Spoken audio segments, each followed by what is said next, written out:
Good evening, everyone. It is Monday, November 17th at 7 p.m. We're in the City Council chambers. This is the regular City Council meeting, and the first item on the agenda is a roll call. Clerk Bachman, will you please call the roll? Mayor Pro Tem Balk. Here. Mayor LaRussa. Here. Councilmember Parkins. Here. Councilmember Schneeman. Here. Councilmember Taylor. Here. Thank you. Full council. The next item on the agenda is the Pledge of Allegiance. I'd ask Mr. Eady from Plant Moran to lead us in the pledge tonight. I pledge allegiance to the flag of the United States of America and to the republic for which it stands, one nation, under God, indivisible, with liberty and justice for all. I'll teach you to let Tim go. Thank you. The next item on the agenda is our first public comment. This is the portion of the meeting where members of the public who wish to address the City Council may do so. We ask that you state your name and address for the record and keep your comments to 3 to 5 minutes, preferably on an item on the agenda. Is there anyone who wishes to make public comment at this time? Seeing none, public comment is closed. That brings us to item 4 on the agenda, approval of the items on the consent agenda. Is there a motion? So moved. Support. Motion by Mrs. Balk, supported by Ms. Taylor. All those in favor? Aye. Any opposed? Thank you. Motion carries unanimously. That brings us to item 5, approval of the items on the regular agenda. Is there a motion? So moved. Motion by Mrs. Balk, supported by Mr. Parkins. All those in favor? Aye. Any opposed? Hearing none, motion carries unanimously. That brings us to item 6, presentations and public hearings. Item 6A, Plant Moran City of Farmington audit. Mr. Eady, the floor is yours. Thank you very much. So you should have 3 items in front of you today. The financial statements, you have a letter, end of audit letter, and then the slide packet. We've already covered the financial statements. In the previous meeting, we will cover at a high level in the slides here. I do want to point out that the opinion on the financial statements is an unmodified opinion. That is the highest level of assurance we can give that the numbers are correct. Basically, that means you can rely on the numbers within the financial statements. Before I get into the slides, I would like to cover the end of audit letter. This is the bookend to the letter we would have sent out before the audit began. This letter can be very perfunctory when things go well, and this year it is, as it has been in recent years. I would like to thank Jamie and Lisa and Chris and the whole accounting team. They made the process go very smoothly. That's not easy to do. There's a lot of work that gets involved with this, especially with the implementation of a new standard like GASB 101 that was implemented this year. So nothing crazy in this letter, just wanted to point out on the second page the implementation of that new standard that we mentioned related to compensated absences. Not a material impact to the financial statements, so nothing really to cover there. So then if we move on to the slides.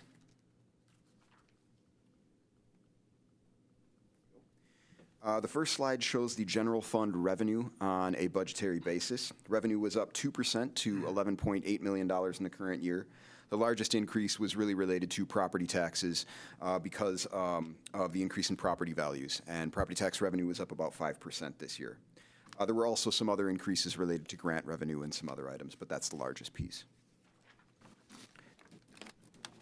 The next slide shows the other side of the general fund, the expenditures, again on a budgetary basis. These were fairly even with last year. You can see only an increase of about $3,000.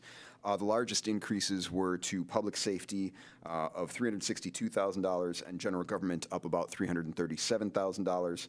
These were somewhat offset by decreases to community and economic development, as well as the district court, totaling about $340,000, as well as the payment of debt in the prior year, so you won't have any debt service moving forward. The next slide shows the general fund expenditures, again, just in a slightly different fashion. So this is just showing the proportion of each dollar that the city spends in these various categories. You can see that most of the city's expenditure, just over half, is related to payroll and payroll-related items, those items on the right side of that pie chart. The next chart is on a full accrual basis. This is all governmental activities, and this is the governmental revenues up about 15% from last year to $16,864,000.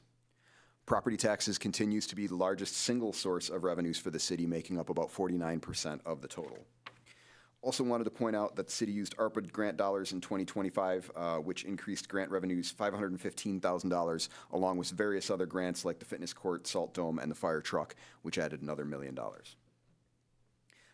Also wanted to point out that due to the city doing well, there are a few fund balances that are rolling into next year, basically timing issues, expenditures that weren't spent in 25 that will be spent in 26. $34,800 from the general fund and $266,200 from ARPA. Expenses on a full accrual basis are up about 23% to $14,975,000. The largest individual portion here is public safety at 44%, continuing to show the city's commitment to that area. Our largest increases from 2024 include capital outlay, as we mentioned on the previous slide, as well as some changes to pension and OPEB. Next slide shows a 3-year history of the pension assets and liabilities. The first column in each piece there is, in each year, is the liabilities. You can see that the liability and assets of the plan increased, yielding a funding status of 67.2%. And again, this is measured as of 12/31/24, so 6-month delay from the city. Next slide shows a 3-year history of OPEB, or retiree health care. And this is also well-funded. You can see in the previous years this was overfunded. In the current year, it dropped a little bit to about 97%. This was due to experience differences and changes in assumptions, largely the increase in healthcare cost trend rates. The next slide shows the enterprise funds, or the business type activities revenues. Water and sewer revenues continue to make up most of this revenue. Overall revenues increased about 7% to $6,216,000. And then again, the enterprise funds expenses, those are also up about 7%, with the single largest source of expenses being the purchase of supply for water and sewer.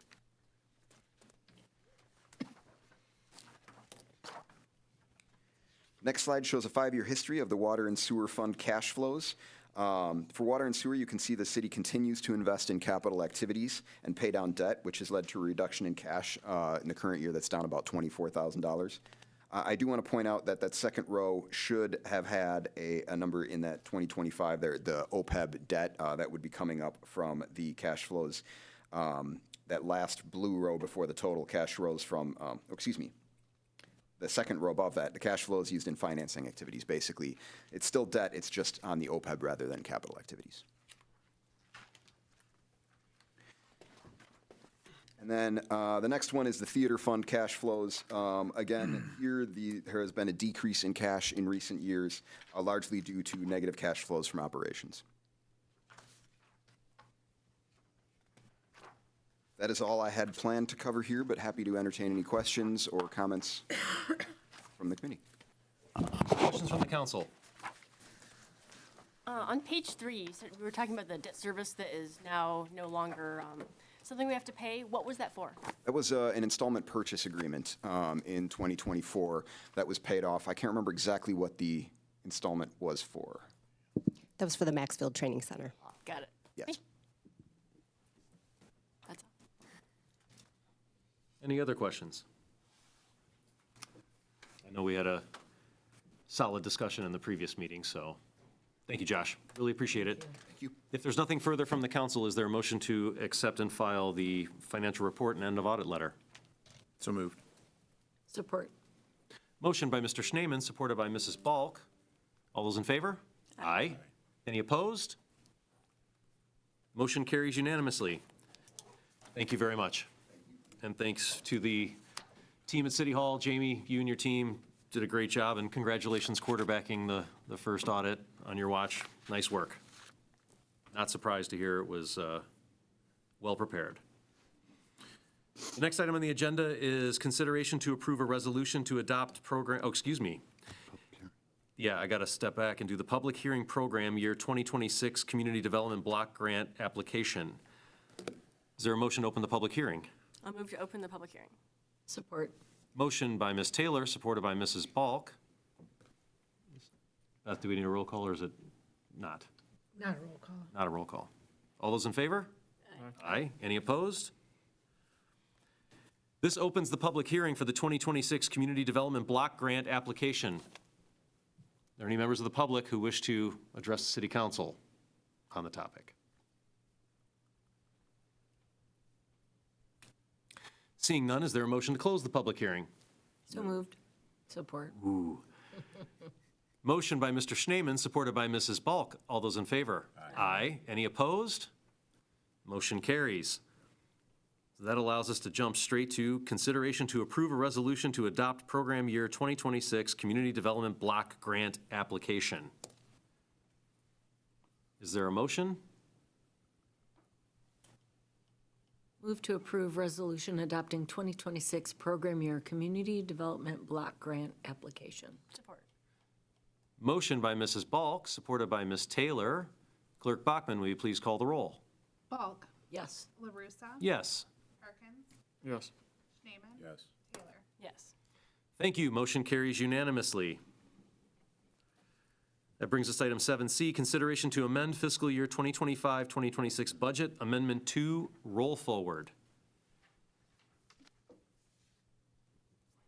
Treasurer Pullman, the floor is yours. Good evening, council. I've been told I have to talk, like swallow this, so I'm going to get close here. This roll forward amendment just represents items that we had budgeted for in the 24-25 fiscal year that were not completed by the end of the year. So we're rolling them into 25-26. They are no new expenditures or change to the bottom line. I can answer any questions. Any questions for the treasurer? Seeing none, is there a motion? Move to adopt budget amendment resolution number 2, amending fiscal year 2025-2026 budget. Support. Motion by Mr. Schneeman, supported by Mr. Parkins. Clerk Bachman, will you please call the roll? LaRussa. Yes. Parkins. Yes. Schneeman. Yes. Taylor. Yes. Bulk. Yes. Thank you. Motion carries unanimously. That brings us to item 7D, consideration to amend fiscal year 2025-2026 budget, Amendment 3, assessing contract. Mr. Murphy or Treasurer Pullman? So it's just amending the budget to pay for the person we hired to do our assessing after the county increased their prices so much that we had to go out for bid.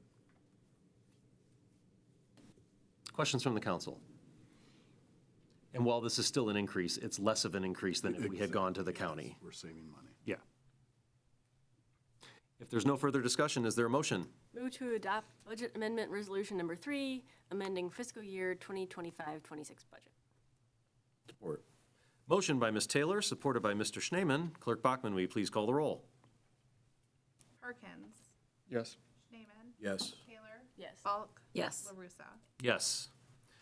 Thank you. Motion carries unanimously. That brings us to item 7E, consideration to amend fiscal year 2025-2026 budget amendment 4, Cadell Drain. So it looks like we're finally going to do the Cadell Drain in this fiscal year, and we need to amend the budget for that because it's been, I don't know, 4 or 5 years since we first talked about it and bonded for it, so that price has gone up. Questions? So this is just our share. Yes, sir. Everybody else also got increases because they waited so Sure long. they did, yes. What's the total value of the project? Does anybody remember? Just to The give it, total project? yeah, how much we're contributing 779.1, but the total project is like, our portion's like a piece of this. Our portion is 11.9%, so I have by city, but I don't have a total. That's fine. So this is 11% of the total cost of the project. Yeah. Correct. Yeah, so it'd be over 7 million.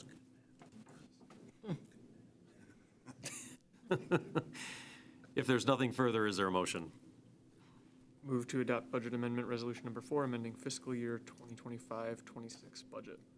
Support. Motion by Mr. Parkins, supported by Mrs. Balk. Clerk Bachman, will you please call the roll? Schneeman. Yes. Taylor. Yes. Bulk. Yes. LaRussa. Yes. Parkins. Yes. Thank you. Motion carries unanimously. That brings us to item 7F, consideration to amend fiscal year 2025-2026 budget, Amendment 5, conversion to the defined benefit plan. Mr. Murphy? I'm going to shoot this to Ms. Pullman because she needs the practice. Your name's on the staff report. I know. But we At the October 20th, 25 council meeting, it was approved for city manager and assistant city manager to convert to the defined benefit plan. And to do that conversion, we have to pay $117,000 to get that going. So that this is just an amendment to the general fund for that amount. Questions from the council? Just as a reminder, this also requires those two employees to vacate their defined contribution plans totaling about $500,000, as I recall. Is that correct? Yes. Good. So, appreciate you going all in for the city. Is there a motion? Move to adopt budget amendment resolution number 5, amending fiscal year 2025-2026 budget. Support. Motion by Mrs. Balk, supported by Mr. Schneeman. Clerk Bachman, one more time. Taylor. Yes. Falk. Yes. LaRussa. Yes. Parkins. Yes. Schneeman. Yes. Thank you. Motion carries unanimously. That brings us to item 7G, Mama Eats Sips liquor license application for 35203 and 35223 Grand River Avenue. Mr. Murphy. Chris is going, or Mr. the assistant Weber. manager will This one, good evening, council. Chapter 3, Article 2 of the City Code states that no person shall sell alcohol, beer, wine, or spirits for consumption on the premises within the city without having obtained the approval of the council. And then, of course, before that happens, city administration has to do our due diligence. So Mama Eats/Sips has secured approval for the transfer to it of a Class C liquor license from the Michigan Liquor Control Commission and is requesting approval from City Council in compliance with city ordinance.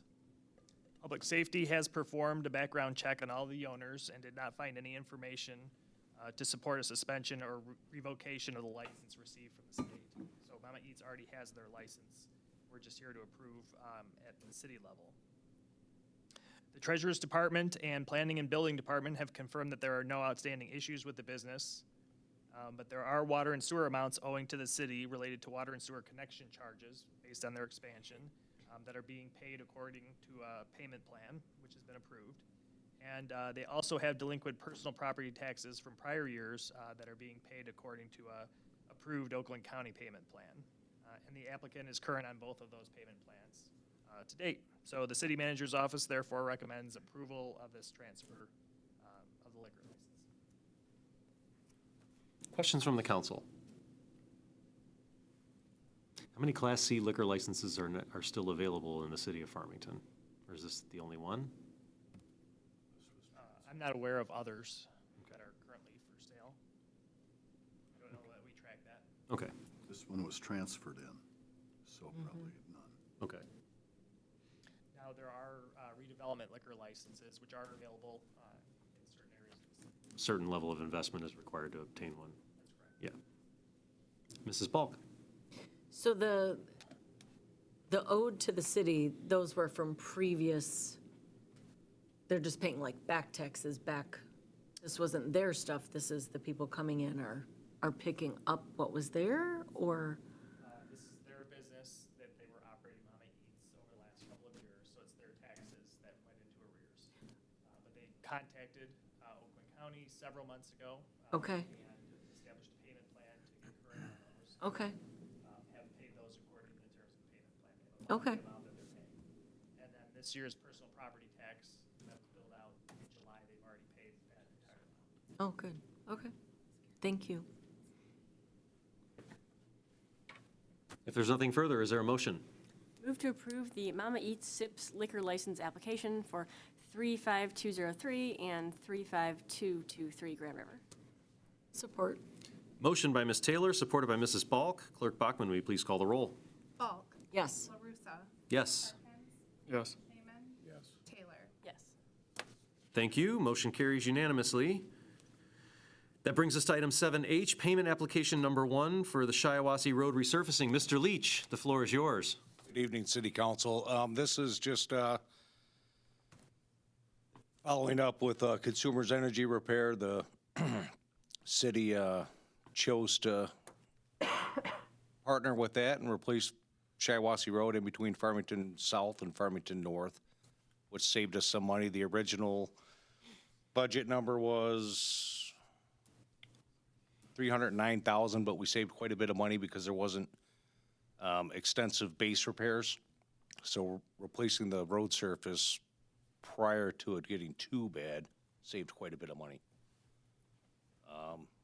Consumers was contacted, just have a little bit of restoration to do in some of the green belt areas, and other than that, everything's been paved and pavement marked and all done. Questions from the council?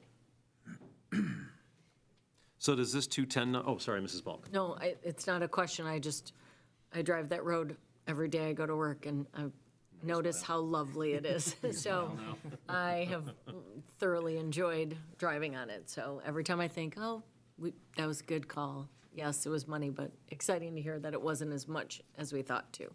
So thank you. So Josh, the 210,405 is the total payment, but of that 38.8 is coming from consumers, correct?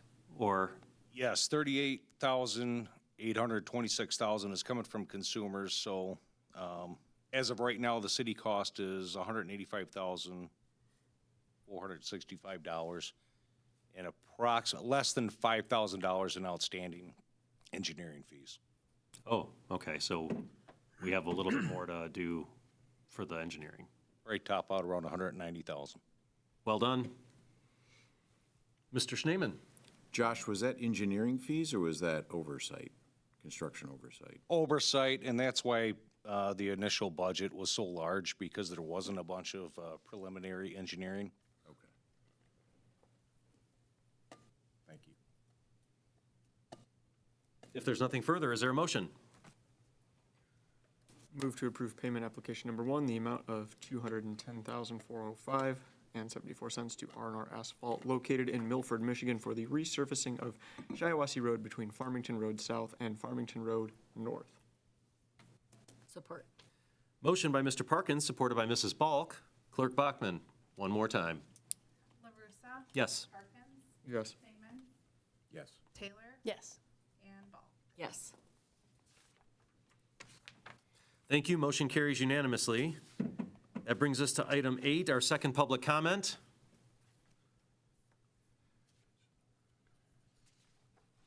Seeing none, public comment is closed. That brings us to city council comments. Are there any members of the city council that wish to make comment for this meeting? Well, I'll jump out there and congratulate the 3 re-elected officials, Mr. Parkins, Mr. Schneeman, and Ms. Taylor. Congratulations on your re-election. It's good to have you back. Congratulations to Mayor Pro Tem Balk. And to you? Thank you. It's exciting. The squad is plowing ahead. If there's no other city council comment, I see there was an item on the agenda that I thought we had struck, but do we need to do a closed session, Mr. Murphy, or? Not this evening. Okay, so we can skip that one? Yes, sir. Thank you. It's not on yours. I printed it. I think Joe must have an old one. Oh, me too. Picked it up at the door. Did you really? Well, I did. printed new ones out for John. You said it wasn't on there. It's off. We don't need to do it. We don't need to. Got it. If there's nothing further before the council this evening, is there a motion to adjourn? So moved. Support. Well, Motion by Mr. Schneeman, supported by Ms. Taylor. All those in favor? Aye. Any opposed? Thank you, council. We're adjourned at 7:24 PM.